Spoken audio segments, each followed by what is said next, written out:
मैं हूं अवनीश और हम उत्तराखंड पुलिस अधिनियम 2007 को पढ़ रहे हैं और आज का यह वीडियो अंतिम वीडियो होगा इस अधिनियम का। आज इस अधिनियम के जो बाकी के बचे हुए चैप्टर हैं उसको कंप्लीट करा दिया जाएगा। तो आइए शुरू करते हैं। तो सबसे पहले हम बात करेंगे अध्याय 9 की, जो कि धारा 77 से 80 के बीच में दिया गया है। इसमें क्या कहा गया है कि पहला जो धारा बताता है इस अध्याय का, पुलिस अधिकारियों का कल्याण।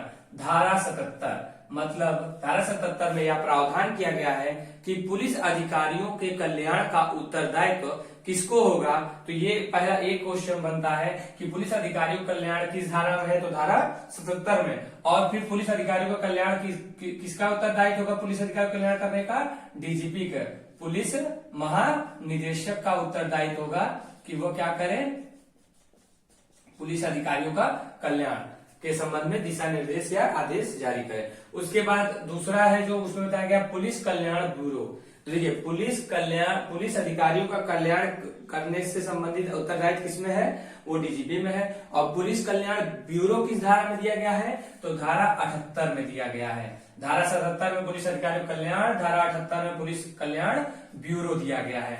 इसमें क्या कहा गया है, कहा है कि राज्य के लिए पुलिस कल्याण ब्यूरो होगा और इस ब्यूरो का जो प्रधान होगा वह ऐसा अधिकारी होगा, मतलब जो ब्यूरो का जो सबसे प्रधान होगा वो ऐसा अधिकारी होगा जो डीआईजी स्तर से निम्न रैंक का नहीं होगा, पुलिस उप महानिरीक्षक से निम्न स्तर का नहीं होगा। इसके बाद अब अगली धारा बात करते हैं बीमा एवं जोखिम भत्ता 79। सेक्शन 79 में बीमा एवं जोखिम भत्ता दिया गया है। इसमें कहा गया है कि राज्य सरकार बीमा योजना को तैयार कर सकती है। किस प्रकार की बीमा योजना, देखिए जो राज्य में पुलिस अधिकारी होते हैं वो तैनात रहते हैं राज्य में सेवा करने के लिए, किसी भी अपराध के निवारण के लिए। तो उस दौरान अगर उनको कोई चोट लग जाती है, उनको गंभीर उपहति हो जाती है या फिर उनकी मृत्यु हो जाती है, तो उनके लिए एक बीमा की योजना की तैयारी को विहित कौन करेगा, ऐसी बीमा योजना को, ऐसी बीमा योजना को राज्य सरकार विहित करेगा।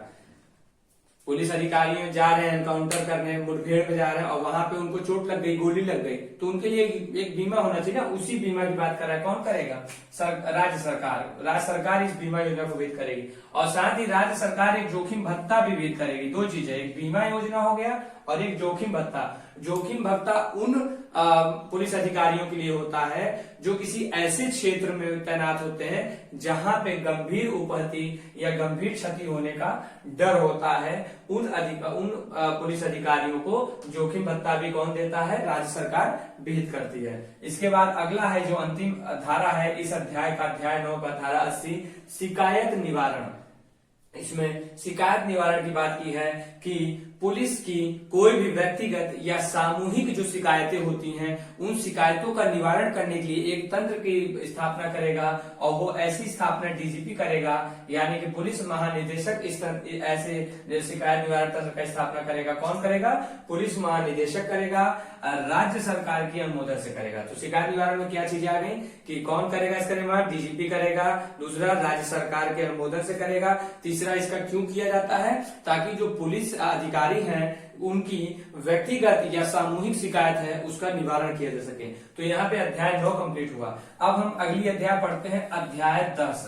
अध्याय 10 जो कि है जिसमें धारा 81 से धारा 85 तक प्रावधान दिया गया है। ये जो अध्याय है वह कुछ अपराधों को बताता है और उनके दंड को बताता है कि उनके लिए शास्तियां क्या होगी और उत्तरदायित्व को निर्धारित करता है यह अध्याय। अब सबसे पहले हम बात करते हैं धारा 81।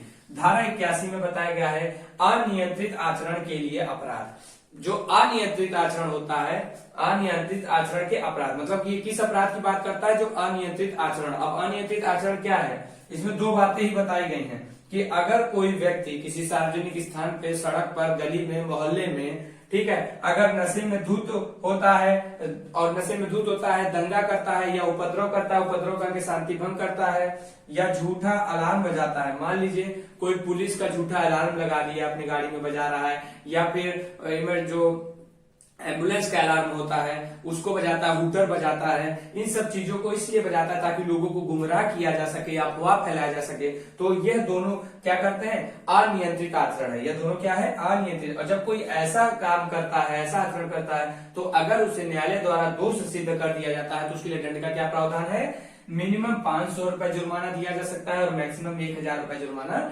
उसको अधिरोपित किया जा सकता है। तो अनियंत्रित आचरण के अपराध में क्या क्या शामिल है, नशे में धुत होता है, दंगा या उपद्रव करता है, हूटर बजाता है जिससे लोगों को अफवाह फैला सके या गुमराह कर सके। तब अगर इस प्रकार के आचरण की अगर न्यायालय द्वारा दोष सिद्ध कर दिया जाता है तो उसके लिए दंड कितना है, मिनिमम 500 और मैक्सिमम 1000। इसके बाद जब इस प्रकार का जो आचरण करता है व्यक्ति, बहुत इंपॉर्टेंट पॉइंट है, देखिएगा, इसको बिना वारंट के गिरफ्तार कर सकते हैं। सीआरपीसी में जब आप पढ़ेंगे बिना वारंट की गिरफ्तारी, तो हमने पढ़ा होगा सीआरपीसी में 41, इसमें बताया गया बिना वारंट की गिरफ्तारी कब हो सकती है। इसी तरह यहाँ पे भी बताया गया बिना वारंट के, मतलब ऐसे जो अनियंत्रित आचरण का अपराध करते हैं जो व्यक्ति, इन व्यक्तियों को जब पुलिस अधिकारी जाती है तो इनको बिना वारंट के गिरफ्तार कर सकती है, यदि अगर ये अपना समन नहीं करवा पाते हैं, यदि ये अपना घटनास्थल पे समन नहीं करवा पाते हैं। तो पहला होगा बिना वारंट की गिरफ्तारी भी कर सकती है पुलिस अधिकारी ऐसे व्यक्तियों का, या घटनास्थल पे समन। अब जो व्यक्ति अनियंत्रित आचरण के अपराध का दोषी होता है, अगर पुलिस अधिकारी उसे गिरफ्तार करने जाती है तो वह घटना स्थल, वह व्यक्ति क्या कर सकता है, घटना स्थल पे भी समन कर, मतलब यह अपराध समनीय अपराध, एक चीज जान लीजिए, यह अपराध समनीय अपराध है, वो भी घटना स्थल पर समन है। मतलब अगर पुलिस अधिकारी को कितना पैसा, न्यूनतम जुर्माना का आधी राशि अगर वह व्यक्ति दे देता है, सुनिएगा, अगर कोई व्यक्ति है वो ऐसा अपराध करता है और पुलिस अधिकारी से गिरफ्तार करने गया हो, तो अगर वह इस जुर्माने का जो उसको उस अपराध के लिए जुर्माना अधिरोपित है, उस जुर्माने का आधी राशि दे देता है कि ये लीजिए हम दे रहे हैं, तो उसको क्या हो जाएगा, उसका समन हो जाएगा, उसको छोड़ दिया जाएगा। उसके बाद 24, अगर उसे नहीं छोड़ा जाता है, अगर वह जुर्माने की राशि का भुगतान नहीं करता है, उसे अपराध समन नहीं होता है, तब क्या होगा, तब उसे 24 घंटे के अंदर मजिस्ट्रेट के समक्ष प्रस्तुत करने का आदेश दे दिया जाएगा कि 24 घंटे के अंदर मजिस्ट्रेट के समक्ष पुलिस अधिकारी उस व्यक्ति को प्रस्तुत करे।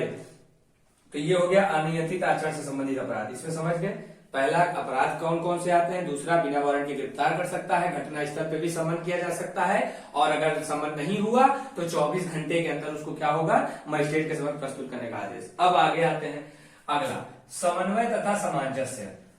पुलिस अधिकारियों के बीच समन्वय और सामंजस्य स्थापित करने संबंधित उत्तरदायित्वों को बताया गया है कि मंडल स्तर पर, देखिए धारा 82 में बताया गया है समन्वय, ये याद रखिए, समन्वय किस धारा में दिया गया है, तो अच्छा 82 में दिया गया है, धारा 82 में दिया गया। उसके बाद मंडल स्तर पे किसका है समन्वय का उत्तरदायित्व, मंडलायुक्त का है, और जिला स्तर पे डीएम का है, यानी जिला मजिस्ट्रेट का यह उत्तरदायित्व और समन्वय स्थापित करे। ठीक है, इसके बाद आते हैं अगली धारा जो इंपॉर्टेंट है, धारा 83, ये बहुत इंपॉर्टेंट धारा है, धारा 83। इसमें बताया गया है कि अगर कोई आदेश दिया जाता है या निर्देश दिया जाता है किसी अधिकारियों के द्वारा, तो ऐसे आदेश या निर्देशों का अगर जब पालन नहीं किया जाता है तो उसके लिए शास्ति। और किन आदेश और निर्देश की बात कर रहा है तो सुनिएगा, पहला धारा 51 के अधीन कोई आदेश पारित किया गया हो या निर्देश दिया गया हो, 52 के अधीन, 53 के अधीन, या 81 की उपधारा 3 या 4। अब पहले हम 81 की उपधारा 3 और 4 देख लेते हैं।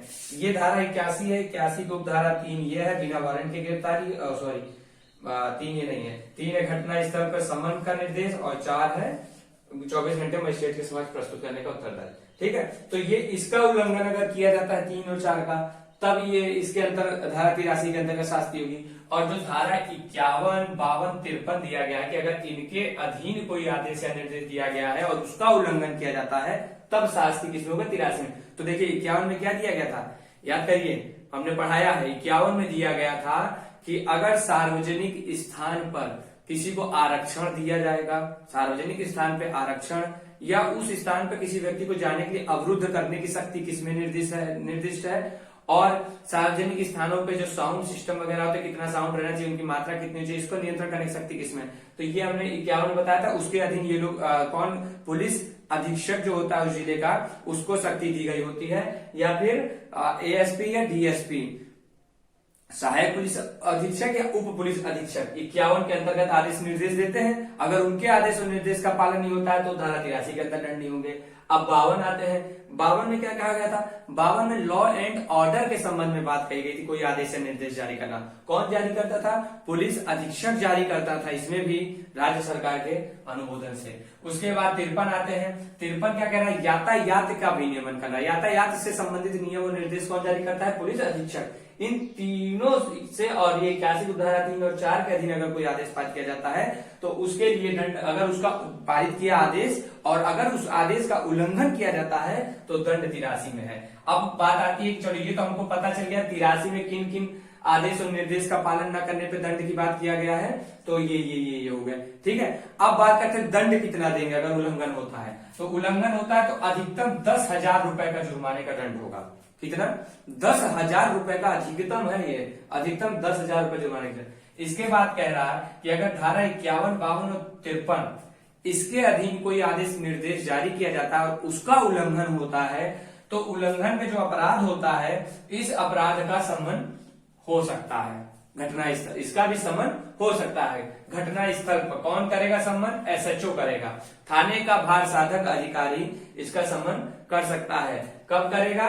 जब अधिकतम राशि, जो भी जुर्माने की अधिकतम राशि है उसकी आधी राशि अगर उसने जमा कर दी हो। कितनी? आधी राशि अगर उसने जमा कर दी हो तो अपराधों का समन हो जाएगा। अब ध्यान दीजिएगा यहाँ पे था न्यूनतम जुर्माने की आधी राशि, मतलब जो सबसे कम जुर्माना लगेगा अगर उसकी आधी राशि दे दिया तो अनियंत्रित आचरण के जो अपराध है इसमें समन मिल जाएगा। लेकिन जो धारा 83 के अंतर्गत जो अपराध बताए गए हैं इन अपराधों का समन जब अधिकतम राशि अधिकतम जो जुर्माना है उसकी आधी राशि दे दी जाएगी तब होगा। यहाँ पे अधिकतम जुर्माने की राशि का आधा, वहां पे न्यूनतम जुर्माने की राशि का आधा।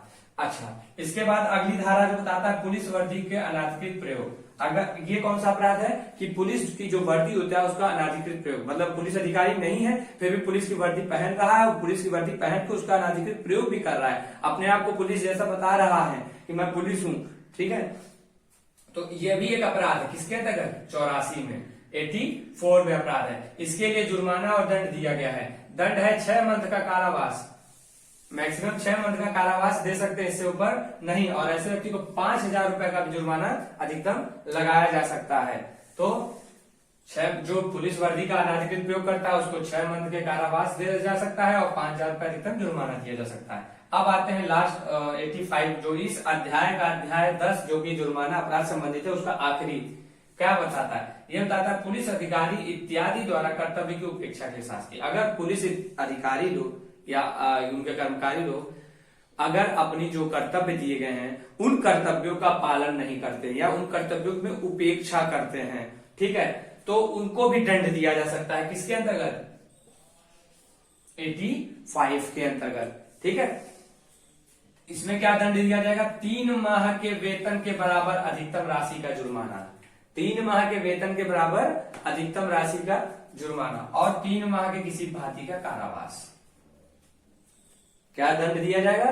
3 माह का वेतन जो होता है उसके बराबर सब अधिकतम राशि का जो, मतलब या तो 3 माह तक के वेतन का जुर्माना जो वेतन होता है उतना जुर्माना उसमें लगाया जा सकता है अधिकतम, और कम भी लगाया जा सकता है। 1 माह का वेतन लगा दे, 2 माह का, लेकिन अधिकतम 3 माह तक, और उसको अधिकतम 3 माह तक की किसी भी भांति मतलब कठोर भी दे सकते हैं और साधारण कारावास। अब ये कार्यवाही कौन दायर करेगा कि उन्होंने उपेक्षा किया है? तो ये न्यायालय में दायर करेंगे कौन? नियुक्त प्राधिकारी या जिले का एसपी जो होता है वह ऐसे पुलिस अधिकारी के विरुद्ध जिन्होंने कर्तव्य की उपेक्षा की है पालन करने में, उनके विरुद्ध वाद दायर करेंगे न्यायालय में। कौन? नियुक्त प्राधिकारी और जिले का एसपी। ये हमारा 85 हो गया। तो एक अपराध के बारे में एकदम जल्दी से एक चीज देखिए, अनियंत्रित आचरण का अपराध 81, इसमें दोषी होने पे मिनिमम 500 मैक्सिमम 1000। समन्वय 82 में आदेश और निर्देशों का पालन न करने पे शास्ति कितनी है? मैक्सिमम 10,000। और पुलिस वर्दी का अनाधिकृत प्रयोग करने में 6 मंथ का कारावास, 5,000 जुर्माना। और अगर उसके कर्तव्य की उपेक्षा के लिए क्या शास्ति है? 3 माह का वेतन और 3 माह के किसी भांति के कारावास का। अब हम अंतिम अध्याय की बात करते हैं और हमारा पुलिस अधिनियम खत्म हो जाएगा।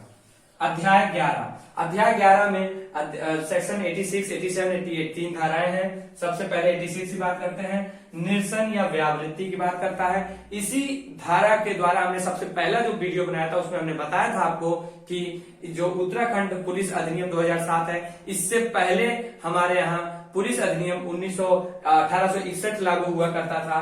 पुलिस अधिनियम 1861 इसको निरसित करके यह अधिनियम लाया गया और इसको निरसित करने का जो प्रावधान दिया गया है वो धारा 86 में है। क्वेश्चन में पूछा जा सकता है, प्रबल संभावना है कि पूछा जाए कि पुलिस अधिनियम 1861 किस धारा के द्वारा, इस अधिनियम के किस धारा के द्वारा निरसित कर दिया गया है। तो धारा 86। अगला, नियम व विनियम बनाने की शक्ति किसे है। धारा 87 में नियम व विनियम बनाने की शक्ति है। राज्य सरकार नियम या विनियम बना सकता है इस अधिनियम के लिए उद्देश्यों के, या डीजीपी भी बना सकता है। राज्य सरकार तो बनाता है, डीजीपी बना सकता है, लेकिन राज्य सरकार के अनुमोदन से। अगली धारा क्या है, कठिनाइयां दूर करने की शक्ति, धारा 88। जो धारा 88 है इसमें एक पॉइंट बहुत इंपॉर्टेंट है कि यह हेनरी अष्टम का सिद्धांत इसमें विहित है। हेनरी अष्टम का जो सिद्धांत है, जो प्रशासनिक विधि में हम लोग पढ़ते हैं, वह सिद्धांत इसमें विहित है।